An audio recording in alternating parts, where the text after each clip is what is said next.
Masih dari Kota Batam, Saudara, pemerintah Kota Batam optimis pengerjaan proyek infrastruktur di Kota Batam rampung akhir tahun 2021 ini.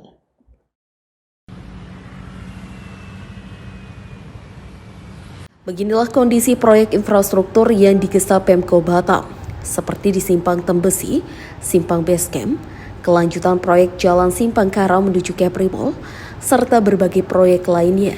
Seluruhnya proyek ini merupakan daftar proyek infrastruktur prioritas yang dikerjakan pemerintah Kota Batam. Hingga akhir tahun ini, Pemko meyakini beberapa proyek yang saat ini tengah berjalan akan diselesaikan pada Desember mendatang. Begitupun proyek lainnya akan dilanjutkan pada tahun mendatang. Sejumlah proyek prioritas infrastruktur yang dilakukan oleh pemerintah Kota Batam masih terus berjalan, meski di masa pandemi COVID-19. Diketahui saat ini pemerintah Kota Batam tengah merampungkan sejumlah proyek, di antaranya Simpang Tembesi, Simpang Basecamp, kelanjutan proyek Jalan Simpang Kara menuju Keprimol, serta berbagai proyek lainnya. Kepala Dinas Bina Marga dan Sumber Daya Air Kota Batam, Yumas Nur mengatakan, penataan infrastruktur jalan yang dikerjakan tahun ini ditargetkan selesai di bulan Desember mendatang. Untuk pengerjaan jalan di Simpang Tembesi atau Simpang Barelang dan Simpang Basecamp, progresnya sudah di atas 60% hingga saat ini. Keprimol. Oh, itu Ya, berarti bertahap. anggaran jamak ya, Pak? Bukan multi ya, bertahap. Oh, bertahap. Beda ya Pak. Beda ya, Pak? Di tahun ini sampai ini dulu. Termasuk Simpang Tembesi itu bertahap juga.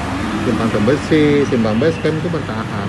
Jadi tahun ini sampai ini dulu, tahun depan ya gitu sampai sini gitu. gitu bertahap. Progresnya udah berapa persen ya, Pak? Kalau Simpang Tembesi itu sudah di atas 60, Simpang Basecamp sudah di atas 60 juga. Oh, udah Untuk naik. pekerjaan tahun ini Iya, ya. betul. Untuk pekerjaan tahun ini. Tapi harus selesai Desember ya, Pak? November. Desember. Untuk pekerjaan tahun ini selesai Desember.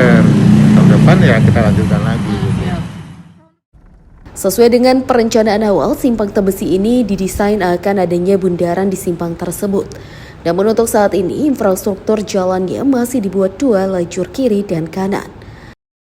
Di 2022. Dan memang kalau untuk pekerjaan-pekerjaan kita memang ada pekerjaan bertahap. Misalnya Bundaran Tembesi itu bertahap. Jadi untuk tahun ini kita selesaikan untuk pekerjaan tahun ini, ya tahun depan kita lanjutkan lagi pekerjaannya. Simpang Basecamp gitu. Jadi memang ada beberapa lokasi yang memang pekerjaan itu bertahap. Untuk Ya. bundaran Tembesi itu emang berapa tahun ininya Pak? Proses pengerjaannya? Ya itu tergantung anggaran. Nah, jadi memang tahun ini untuk pekerjaan tahun ini kita usahakan kita selesaikan tahun ini. Nah kemudian tahun depan kita lanjutkan lagi gitu. Begitu. Yumas Nur menambahkan untuk semua proyek yang dikerjakan tahun 2021 dikerjakan secara bertahap, sebab ada beberapa pekerjaan yang masih jauh proses pengerjaannya, sehingga akan dilanjutkan pada tahun depan. Tentu hal tersebut tidak lepas dari ketersediaan anggaran untuk proyek jalan. Tim Liputan Tanjung Pinang TV melaporkan dari Batam.